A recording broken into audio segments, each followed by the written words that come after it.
कैसे हो मेरे प्यारे बच्चों। मैं सी अमिताभ मुखर्जी आपका फिर से स्वागत करता हूं मेरे YouTube channel guidance Hirapur the world of commerce में। आज हम Indian economy on the eve of independence को आगे बढ़ाएंगे। इससे पहले हमने 3 क्लासेस ऑलरेडी हमने कर लिया है और इन तीनों क्लासेस का लिंक डिस्क्रिप्शन में है। अगर आप मिस कर दिए हो तो उन तीनों क्लासेस को आप जरूर कर लो और उसके बाद ही आप इस क्लास को अटेंड करो। मैं हमेशा कहता हूं जहां तहां से क्लास नहीं करना चाहिए, बिकॉज कंसेप्चुअल होता है सारी पढ़ाई। तो आपको सीरियली क्लासेस को अटेंड करना चाहिए, कोई हड़बड़ी नहीं। अभी फरवरी मार्च में हमारा एग्जाम है, आप आराम से क्लासेस को कर लो, ठीक है। तो हमने अभी तक इस चैप्टर में पिछले 3 क्लासेस में मैंने आपको क्या क्या सिखाया। मैंने सिखाया आपको during the colonial period Indian economy क्या था, स्टैग्नेंट एंड बैकवर्ड था। स्टैग्नेंट का मतलब मैंने क्या सिखाया था, स्टैग्नेंट मतलब जहां पे कोई ग्रोथ ना हो बहुत लंबे समय तक, उसको स्टैग्नेंट इकोनॉमी कहते हैं। बैकवर्ड कौन सी इकोनॉमी को कहते हैं? बैकवर्ड इकोनॉमी वो होता है जो पूरी तरह से मोस्टली एग्रीकल्चरल बेस्ड होता है, यानी उसमें इंडस्ट्रियल सेक्टर और सर्विस सेक्टर का कंट्रीब्यूशन बहुत बहुत बहुत बहुत कम होता है। इंडियन इकोनॉमी था stagnant as well as backward. फिर हमने तुमको पढ़ाया था कि ब्रिटिशर्स जो थे कॉलोनियल पीरियड में कभी भी इंडिया के इकोनॉमिक ग्रोथ को मेजर नहीं किया था, लेकिन यहाँ पे कुछ स्कॉलर थे, कुछ इकोनॉमिस्ट थे, जैसे कि VKRB Rao, RK Desai, Findlay Shirras, Dadabhai Nehru ji. इन सब ने अपने तरफ से खुद इंडिविजुअली अपने पहल से इसको मेजर करने का कोशिश जरूर किया, लेकिन सबसे सिग्निफिकेंट एनालिसिस किनका माना गया? VKRB राव का। ये एमसीक्यू क्वेश्चन में आता है, इसको दिमाग में रखिएगा, ठीक है। फिर हमने आपको बताया था कि इंडियन एग्रीकल्चर स्टैग्नेंट क्यों था। उसके कितने पॉइंट? 4 पॉइंट्स हम लोगों ने पढ़े थे, उसको दिमाग में बिल्कुल रखना है। सबसे पहले क्या पढ़ा था? Land revenue system. दूसरा क्या था? High degree of vulnerability, commercialisation of agriculture, और चौथे में पार्टीशन ऑफ द कंट्री। ये 4 पॉइंट्स के वजह से वो स्टैग्नेंट था। इसका मैंने डिटेल एक्सप्लेनेशन आपको किया है क्लास नंबर 1 में, उसको जाके आप जरूर देखिए। फिर मैंने आपको बताया था इंडस्ट्रीज का क्या हाल था, state of Indian industries on the eve of independence. तो मैंने उसमें क्या क्या पॉइंट्स बताया था? सबसे पहले बताया था डिक्लाइन ऑफ हैंडीक्राफ्ट इंडस्ट्रीज, हमारा हैंडीक्राफ्ट इंडस्ट्रीज डिक्लाइन हो रहा था। दूसरा, slow growth of modern industries. उस समय के टर्म्स में मॉडर्न इंडस्ट्रीज क्या क्या था? शुगर था, टेक्सटाइल था, पेपर था, जूट था, इन सब मॉडर्न इंडस्ट्रीज कहा जाता था। तो इनका ग्रोथ बहुत स्लो था, ठीक है।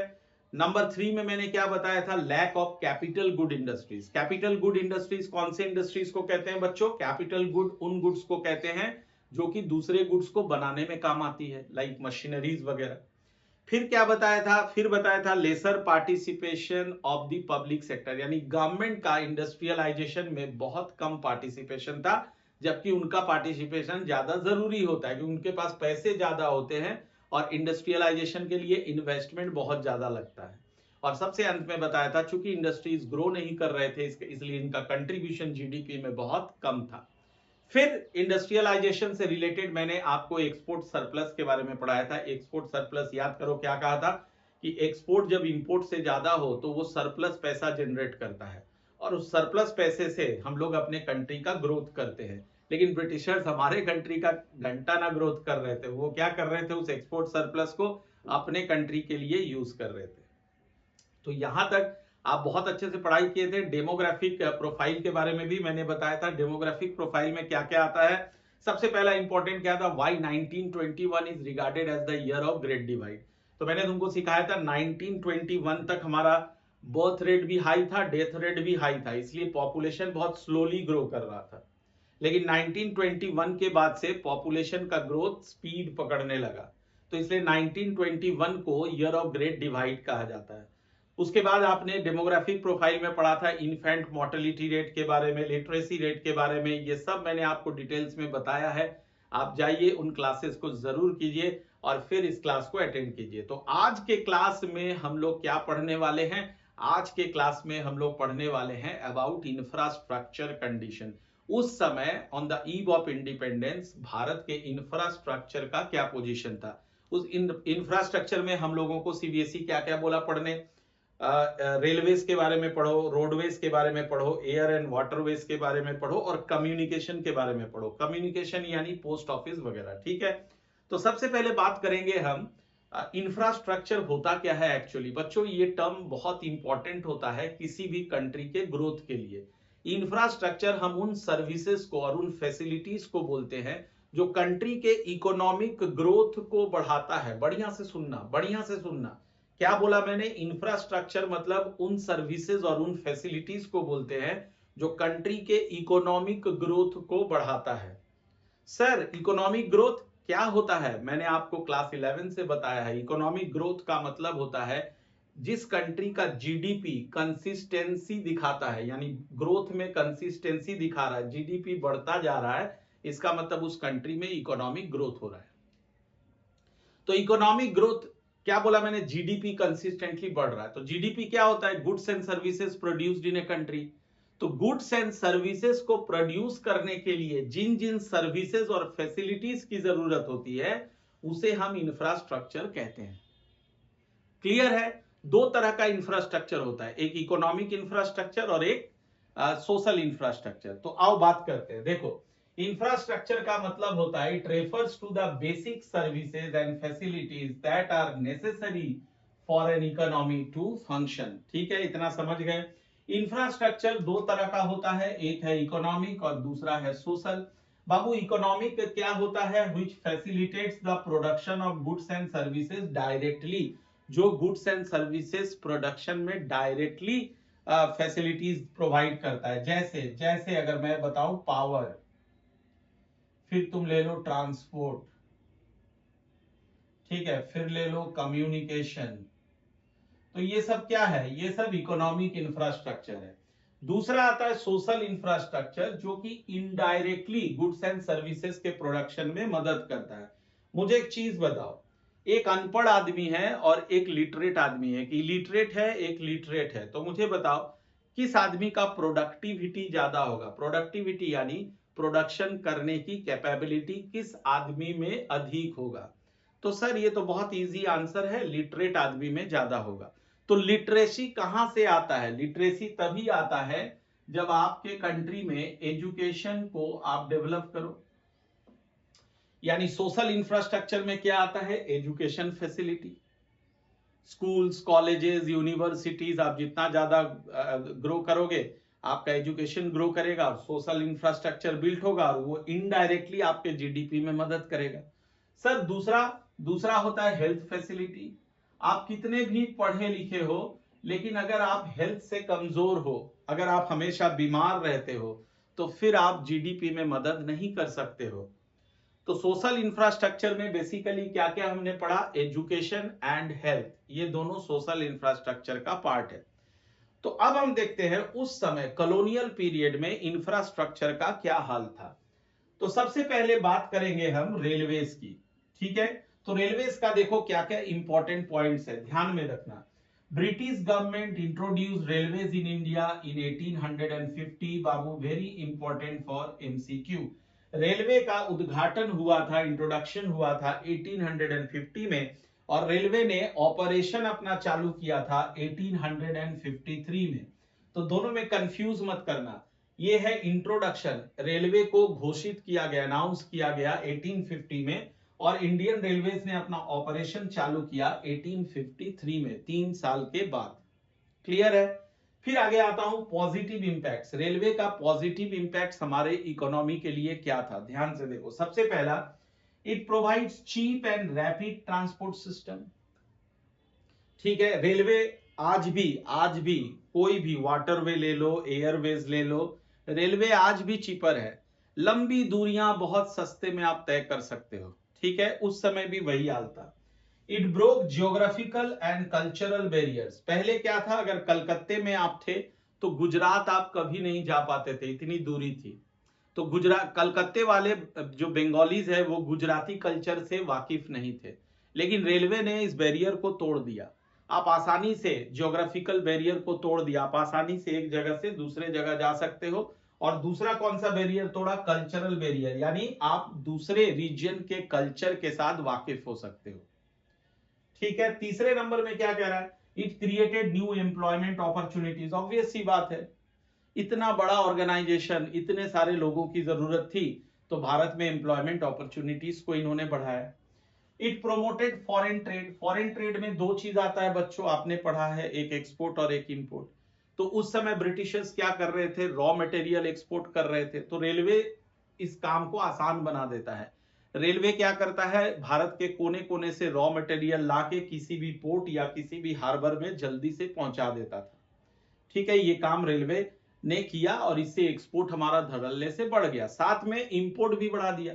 ब्रिटिश क्या करता था, हम क्या इंपोर्ट करते थे, मैक्सिमम ब्रिटिश मैन्युफैक्चर्ड गुड्स जो इंडिया में आता था वहां से बन के, और उसको रेलवे क्या किया, पूरे भारत के कोने कोने में फैला दिया। Railways facilitated faster movement of food grains from region having surplus crops to regions having famines। अर्थात जहां पे भूखमरी था, अनाज की कमी थी, और जहां पे अनाज बहुत ज्यादा था, जैसे west Punjab and Sindh food granaries of India था, वहां से हम फेमिन हीट एरियाज में, जहां पे भूखमरी थी, आसानी से और बहुत जल्दी खाने को पहुंचा सकते थे रेलवे के थ्रू। It encouraged industrialisation. जो इंडस्ट्रियलाइजेशन थे से युक्त था, यानी इंडस्ट्रियलिस्ट, इनको एक एनकरेजमेंट मिला। क्यों? क्योंकि रॉ मटेरियल एक जगह से दूसरे जगह तक पहुंचाने में, या फिनिश्ड गुड्स को एक जगह से दूसरे जगह पहुंचाने में रेलवे काफी मदद करता था। तो इससे इनका सामान बहुत ज्यादा बिकता था, इनको बड़ा मार्केट मिल गया, तो इंडस्ट्रियलिस्ट काफी खुश हुए, उनको बहुत ज्यादा फायदा हुआ। It encourage commercialisation of agriculture. किसानों ने भी अब सीखा कि कैसे अनाज को, सब्सिस्टेंस फार्मिंग यानी खुद खाने के बाद कैसे अनाज को बेचना चाहिए। जो उनके पास एक्सेस अनाज था, जो बंगाल का किसान था, वो अब गुजरात में भी अनाज बेच सकता था, है ना, तो इससे उनको पैसे भी आते थे। इसको कहते हैं कमर्शियलाइजेशन में मदद करना। तो रेलवेज का देखिए इतना सारा पॉजिटिव इंपैक्ट है, लेकिन हमारे इकोनॉमी में रेलवे का बैड इंपैक्ट भी था, वर्स्ट इंपैक्ट भी था। आओ अब उसको जान लेते हैं। चलो बच्चों, अब देखो नेगेटिव इंपैक्ट ऑफ रेलवेज क्या क्या था। It help Britishers to control a vast region of Indian territory. Britishers तो यहाँ आया था हमारे एडमिनिस्ट्रेशन को कंट्रोल करने, पॉलिटिक्स को कंट्रोल करने, हमारे इकोनॉमी को कंट्रोल करने। तो रेलवेज के थ्रू ये पूरे कंट्री तक ट्रैवल करके इस पूरे कंट्री को कंट्रोल कर सकता था। ये नेगेटिव इंपैक्ट था हमारे लिए, इंडिया के लिए। दूसरा, it enabled Britishers to earn profit through foreign trade. Foreign trade, export import वो क्यों करता था, अपने प्रॉफिट के लिए। तो रेलवे से ये पूरे कंट्री में जा करके रॉ मटेरियल एक्सपोर्ट करना, और रॉ मटेरियल एक्सपोर्ट को रेलवे ने आसान बना दिया। उनके गुड्स को, ब्रिटिश मैन्युफैक्चर्ड गुड्स को इंडिया में बेचना आसान बना दिया, तो ब्रिटिशर्स को प्रॉफिट होने लगा। ठीक है, तो ये आपने रेलवेज के बारे में पढ़ा, बहुत इंपॉर्टेंट है। एमसीक्यू क्वेश्चन के लिए दो चीज इंपॉर्टेंट है, ये कब इंट्रोड्यूस हुआ था और कब अपना ऑपरेशन स्टार्ट किया था। दूसरा, इसका पॉजिटिव इंपैक्ट बहुत ज्यादा इंपॉर्टेंट है रेलवेज का, तो आप उसको अच्छे से एकदम कंठस्थ कर लेंगे। ठीक है, अब आता हूं रोडवेज पे। बाबू रोडवेज क्या था ना, रोड्स का हालत बहुत खराब था। एक होता है all weather road. All weather road का मतलब बारिश में भी रोड एज इट इज रहे, या फिर कहीं आप कश्मीर चले जाओ तो जब बहुत ज्यादा बर्फबारी हो तो रोड्स एज इट इज रहे, वह बर्फ के चलते रोड जैम ना हो जाए, ऐसे रोड्स को ऑल वेदर रोड्स कहते हैं। इसकी कमी थी खास करके विलेजेस में। विलेजेस में कच्चे रोड हुआ करते थे, जब फ्लड आ जाता था या बहुत ज्यादा बारिश होता था तो एक गांव से दूसरे गांव का जो कनेक्शन है वो टूट जाता था, रोड्स बर्बाद हो जाता था। ठीक है, मिट्टी के बने कच्चे रोड होते थे, तो रोड्स में आना जाना नामुमकिन सा होता था, इसलिए ट्रेड भी रुक जाता था, लोगों का एक दूसरे से संबंध, कनेक्शन भी टूट जाता था। तो एक काफी कमियां थी। ब्रिटिशर्स ने रोड्स पे ध्यान तो दिया, लेकिन अपने फायदे के लिए दिया।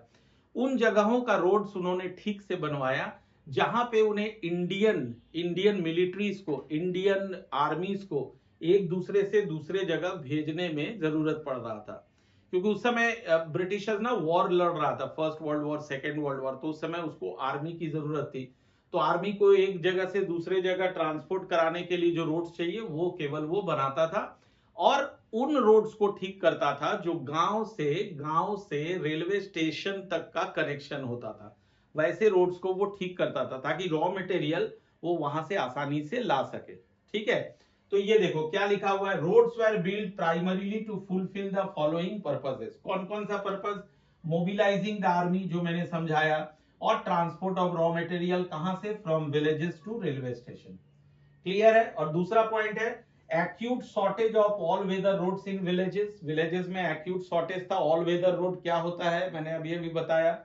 और फिर villagers suffer during natural calamities, famines and other emergent situation. Suffer, villagers suffer करते थे, उनका व्यापार रुक जाता था, उनका कनेक्शन एक दूसरे गांव से रुक जाता था, रोड्स डैमेज हो जाते थे, तो वो चल फिर नहीं पाते थे, अपने गांव में ही रह जाते थे। ठीक है, तो ये आपने रोडवेज के बारे में पढ़ा। अब आता हूं एयर एंड वाटर ट्रांसपोर्ट, जिसका डेवलपमेंट, जिसका ग्रोथ बिल्कुल ना के बराबर था।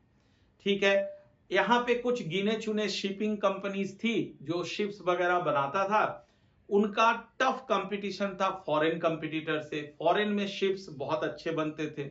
उस समय एरोप्लेन की तो उतनी चलती नहीं थी, तो सिर्फ शिप्स पे ध्यान देते थे लोग। एक कंट्री से दूसरे कंट्री जाना हो तो वाटरवेज ही एकमात्र चीज था, तो उसके लिए शिप चाहिए था, बड़े बड़े जहाज चाहिए थे। तो Indian shipping companies were flop at all.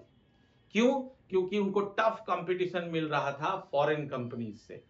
Okay, तो आओ देखते हैं इसमें क्या लिखा हुआ है। Their development was far from satisfactory, यानी बिल्कुल सेटिस्फैक्टरी नहीं था उनका डेवलपमेंट, बहुत डावाडोल स्थिति था। Inland waterways was proved uneconomical, अर्थात हम ट्रांसपोर्टेशन के लिए जो वाटरवेज यूज करते थे वो काफी खर्चीला हुआ करता था। अगर एक कंट्री से दूसरे कंट्री में हमें गुड्स एक्सपोर्ट करना हो तो उसका भाड़ा, उसका जो फेयर है वो काफी अनइकोनॉमिकल था, यानी सस्ता नहीं था, बहुत ज्यादा महंगा था। Indian shipping companies failed due to severe foreign competition, जो मैंने आपको बताया। और in India air transport system was launched in the year 1920। 1920 में एयर सर्विसेज इंडिया में स्टार्ट हुआ, बिगैन हुआ, चालू किया गया। ये एमसीक्यू के लिए इंपॉर्टेंट है, इसको याद रखना। क्लियर है? तो हम समझ गए अभी तक रेलवेज, हम समझ गए रोडवेज, हम समझ गए एयर एंड वाटरवेज। अब समझेंगे हम सबसे अंत में कम्युनिकेशन। कम्युनिकेशन में क्या क्या आता है? पोस्ट ऑफिस आता है, टेलीफोन सर्विसेज आता है। तो post office, postal service system, जो मॉडर्न पोस्टल सिस्टम है, ये इंडिया में स्टार्ट हुआ था 1837 में। ठीक है, तुम लोग आज के बच्चे हो, पता नहीं चिट्ठी उट्ठी जानते हो कि नहीं। पहले हमारे जमाने में क्या होता था, हमें मौसा जी को चिट्ठी भेजना था तो यहाँ से हम चिट्ठी लिखते थे। पोस्ट ऑफिस में एक पोस्ट बॉक्स होता था, उसमें चिट्ठी को डालते थे। पोस्ट वहां से फिर कलकत्ता जाता था, और कलकत्ता पोस्ट ऑफिस से एक पोस्टमैन हुआ करता था, एक टोपी पहनते थे, खाकी वस्त्र पहनता था, कंधे में झोला होता था उसके, उसमें चिट्ठी होता था, और वो पोस्टमैन जा करके मौसा जी के घर में वो चिट्ठी पहुंचाता था। इवन पहले मनी ऑर्डर भी हम लोग पोस्ट ऑफिस के थ्रू किया करते थे। मनी ऑर्डर यानी, मनी ऑर्डर मतलब कि अगर मुझे गांव में पैसे भेजने हैं तो मैं लिफाफा में पैसे भर के गांव का पता लिख देता था और पोस्टमैन जाके हमारे गांव में पहुंचा देता था। तो ये सारा फैसिलिटीज पोस्ट ऑफिस दिया करता था। इंडिया में वो चालू हुआ 1837 में। अभी क्या ईमेल का जमाना है, व्हाट्सएप का जमाना है, फेसबुक का जमाना है, कहीं भी मैसेज भेज सकते हैं अपने किसी भी रिश्तेदार को, कैसे भी मैसेज भेज सकते हैं। तो पोस्ट ऑफिस का जो फंक्शन है अभी बहुत लिमिटेड हो गया है, बहुत कम हो गया है। और पोस्ट ऑफिस की एक बात और बताऊं मैं आपको, पोस्ट ऑफिस बैंकिंग सर्विसेज भी देता है। बैंक से थोड़ा सा डिफर करता है। बैंक में क्या होता है, हम डिपॉजिट रिसीव करते हैं कस्टमर से, और फिर उस पैसे से हम कस्टमर को लोन भी देते हैं। लेकिन पोस्ट ऑफिस में क्या होता है, हम सिर्फ पैसे जमा ही कर सकते हैं, पोस्ट ऑफिस वाला लोन नहीं प्रोवाइड करता है। This is the difference. ठीक है, अब आगे बढ़ते हैं। दूसरा है द इलेक्ट्रिक टेलीग्राफ सर्विसेज, समझ लो telephone services were also introduced in India. क्यों इंट्रोड्यूस किया था ब्रिटिशर्स? अपने फायदे के लिए, और एक ऑफिस को दूसरे ऑफिस से जोड़ने के लिए। उसके लिए क्या लिखा हुआ है? For administrative efficiency. तो मुझे पूरा उम्मीद है ये इंफ्रास्ट्रक्चर का पार्ट आप बहुत अच्छे से समझ गए। चल बाबू लोग, अब बात करते हैं ऑक्यूपेशनल स्ट्रक्चर का। छोटा सा टॉपिक है, बहुत इजी है। देखो ऑक्यूपेशनल स्ट्रक्चर क्या होता है, जहां पे हमारा वर्क फोर्स काम करता है, एक कंट्री का वर्क फोर्स जहां से अपना लाइवलीहुड जुटाता है। जैसे प्राइमरी सेक्टर यानी एग्रीकल्चर, सेकेंडरी सेक्टर यानी इंडस्ट्रीज, एंड टर्शियरी सेक्टर का मतलब होता है सर्विस सेक्टर। तो अगर हम आजादी के समय की बात करें, एक्चुअली जो उस समय का डेटा अवेलेबल है वो है 1951 का, आजादी के 4 साल के बाद का डेटा मैं आपको दिखा रहा हूं। ठीक है, तो अगर प्राइमरी सेक्टर की बात करें तो उस समय 70 to 75% हमारे टोटल वर्क फोर्स का 70 to 75% प्राइमरी सेक्टर यानी एग्रीकल्चर में था। बाबू यहाँ पे दिमाग में रखना, ये कई बच्चे कंफ्यूज करते हैं कि क्या सर ये जो परसेंटेज आपने दिया है ये टोटल पॉपुलेशन का परसेंटेज है? नहीं, टोटल वर्क फोर्स का, यानी टोटल पॉपुलेशन में से जो लोग काम करते हैं उनको वर्क फोर्स बोला जाता है। तो टोटल वर्क फोर्स का 70 to 75% एग्रीकल्चर में था, ओनली 10% इंडस्ट्रीज में था। तुम्हें पता है मैंने सिखाया था कि इंडस्ट्रीज डिक्लाइन कर गया था तो लोग भाग भाग करके कहां चले गए थे? एग्रीकल्चर में चले गए थे। इसलिए इंडस्ट्रीज में वर्क फोर्स का केवल 10% काम कर रहा था और 15 to 20% सर्विस सेक्टर में, जैसे पोस्ट ऑफिस में काम करना, अंग्रेजों के ऑफिस को संभालना, टेलीग्राफ ऑफिस में काम करना, इंडियन रेलवेज में काम करना, बैंक्स में काम करना, ये सर्विस सेक्टर था। ठीक है, तो ये स्ट्रक्चर आपको दिमाग में रखना है। अब यहां से हम ऑब्जर्व क्या कर सकते हैं, यहाँ का ऑब्जर्वेशंस क्या क्या है? सबसे पहला है प्रीडोमिनेंस ऑफ एग्रीकल्चर सेक्टर। तो साफ झलक रहा है कि इसमें डोमिनेंट कौन है? एग्रीकल्चर है। सबसे ज्यादा लोग एग्रीकल्चर में काम कर रहे हैं, जबकि काम तो सबसे ज्यादा लोग कर रहे हैं लेकिन इनका जीडीपी में उस तरह का कंट्रीब्यूशन नहीं आ रहा है। कंट्रीब्यूशन जीडीपी में क्या है? बहुत कम है, बिकॉज उतने लोगों की जरूरत ही नहीं है वहां जितने लोग काम कर रहे हैं। 2 लोगों की जरूरत है, काम 4 लोग कर रहे हैं, तो जो एक्स्ट्रा 2 लोग कर रहे हैं उनको डिसगाइज्ड अनएम्प्लॉयमेंट कहते हैं उस सिचुएशन को। और उनसे जो प्रोडक्टिविटी है वो जीरो हो रहा है, उनके वहां काम करने से कोई एक्स्ट्रा प्रोडक्ट हम नहीं बना रहे हैं, तो मार्जिनल प्रोडक्टिविटी जीरो है। दूसरा है अनबैलेंस्ड ग्रोथ। अनबैलेंस्ड ग्रोथ का यानी एग्रीकल्चर में ज्यादा लोग हैं, इंडस्ट्रीज का ग्रोथ नहीं है, सर्विस सेक्टर का ग्रोथ नहीं है, ये दोनों सेक्टर ग्रो नहीं कर पा रहे हैं, इसलिए पॉपुलेशन, वर्कफोर्स का ज्यादा पॉपुलेशन एग्रीकल्चर में चला जा रहा है, तो इसको अनबैलेंस्ड ग्रोथ बोलते हैं। फिर आता है ग्रोइंग रीजियनल वेरिएशन, ये बहुत इंपॉर्टेंट है, रीजियनल वेरिएशन। ठीक है, ग्रो कर रहा है मतलब रीजियन वाइज कहीं पे भारत के किसी क्षेत्र में एक शिफ्ट हो रहा है, कहां से? एग्रीकल्चर से इंडस्ट्रीज की तरफ। लेकिन कुछ जगह ऐसा है जहां पे अभी भी हम एग्रीकल्चर की तरफ ही शिफ्ट कर रहे हैं, इंडस्ट्री या सर्विस सेक्टर वहां ग्रो नहीं कर रहा है।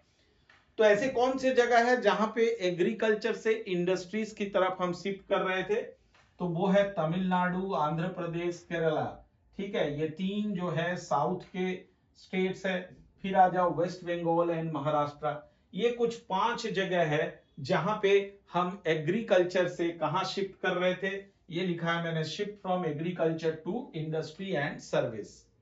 लेकिन कुछ ऐसी जगह थी जो उड़ीसा, राजस्थान, पंजाब, इसमें हम कहां शिफ्ट कर रहे थे? एग्रीकल्चर की तरफ ज्यादा मूवमेंट हो रहा था। और आपको पता है एग्रीकल्चर की तरफ मूवमेंट जहां पे होता है वो बैकवर्ड माना जाता है, और जैसे ही आप एग्रीकल्चर से इंडस्ट्रीज की तरफ झुक जाओगे तो आपका जो रीजन है वो डेवलप्ड कहलाएगा। इसलिए देखो महाराष्ट्र और साउथ के जो स्टेट्स है वो कंपैरेटिवली थोड़े डेवलप्ड है।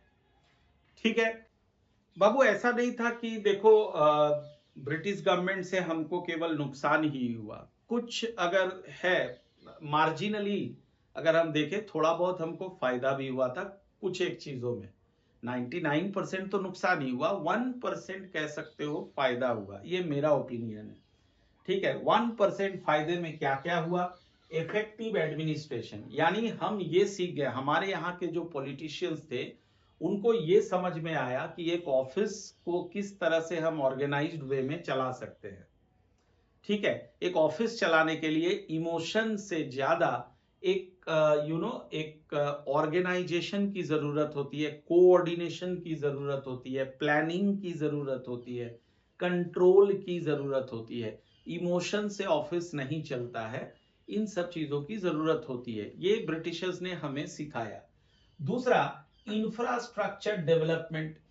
ब्रिटिशर्स ने हमें ये सिखाया कि अच्छे से इकोनॉमी को चलाने के लिए इंफ्रास्ट्रक्चर की जरूरत होती है।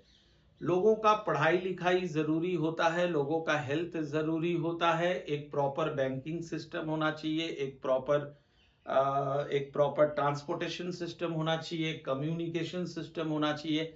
ये ब्रिटिशर्स ने हमें सिखाया। कमर्शियलाइजेशन ऑफ एग्रीकल्चर, किसानों को ये सिखाया गया कि आप अपनी अनाजों को बेच करके पैसे भी कमा सकते हो। पहले किसान सबसिस्टेंस फार्मिंग करता था, यानी अनाज उगाता था सिर्फ खाने के लिए। उनको प्रॉफिट का अंदाजा नहीं था कि हम एग्रीकल्चर को एक बिजनेस मान लें और वहां से प्रॉफिट अर्न कर ले, इसकी अंदाजा उसको नहीं था। लेकिन ब्रिटिशर्स के ड्यूरिंग द कॉलोनियल पीरियड उनको ये समझ में आया कि खेती एक बिजनेस की तरह अगर हम यूज करें खेती को, तो वहां से हम कुछ प्रॉफिट भी कमा सकते हैं। और सबसे इंपॉर्टेंट योगदान ब्रिटिशर्स का था मॉनिटरी सिस्टम ऑफ एक्सचेंज। आप सबको बार्टर सिस्टम पता है, पहले क्या होता था, गुड्स के बदले गुड्स का एक्सचेंज होता था। किसी को चावल चाहिए तो वो किसी को गेहूं दे दिया, बदले में चावल ले लिया। ठीक है, व्हीट दे दिया, बदले में राइस ले लिया। गोल्ड दे दिया, बदले में कुछ और ले लिया। ठीक है, इसको बार्टर सिस्टम कहते थे। लेकिन ब्रिटिशर्स ने मॉनिटरी एक्सचेंज चालू किया, यानी आज का जो करेंसी नोट्स देखते हो, ये ब्रिटिशर्स ने स्टार्ट किया, ताकि हम आसानी से किसी भी प्रोडक्ट की कीमत को पता कर सके कि कौन सा प्रोडक्ट कॉस्टली है, कौन सा चीप है, और अकॉर्डिंगली हम पैसे के through, money is the medium of exchange, पैसे के थ्रू हम गुड्स को एक्सचेंज कर सके। ठीक है, तो ये कुछ पॉजिटिव कंट्रीब्यूशंस है ब्रिटिशर्स का। तो आपका चैप्टर यहीं पे फिनिश होता है। आप इस चैप्टर को बहुत अच्छे से दोबारा भी आप इसको रिवाइज कर सकते हो, और कमेंट करो मुझे कि आपको अगर कहीं पे भी कोई भी दिक्कत आ रहा है तो आप मुझे प्लीज कमेंट करके बताओ, मैं उसका जवाब जरूर दूंगा। और बच्चों, एक रिक्वेस्ट है आपसे, आप किस शहर से, किस सिटी से हमारे क्लास को देख रहे हो, व्यू कर रहे हो, अटेंड कर रहे हो, आप मुझे प्लीज कमेंट करके बता सकते हो क्या कि आप कौन से शहर से हमारे क्लासेस को देख रहे हो। अगर आप कमेंट करोगे तो मुझे और ज्यादा इंकरेजमेंट मिलेगा, और मैं जान सकता हूं मेरे बच्चे कहां कहां से मेरे क्लासेस को अटेंड कर रहे हैं। तो ठीक है, चलिए मिलते हैं अगले क्लास में। तब तक के लिए जय हिंद, जय भारत।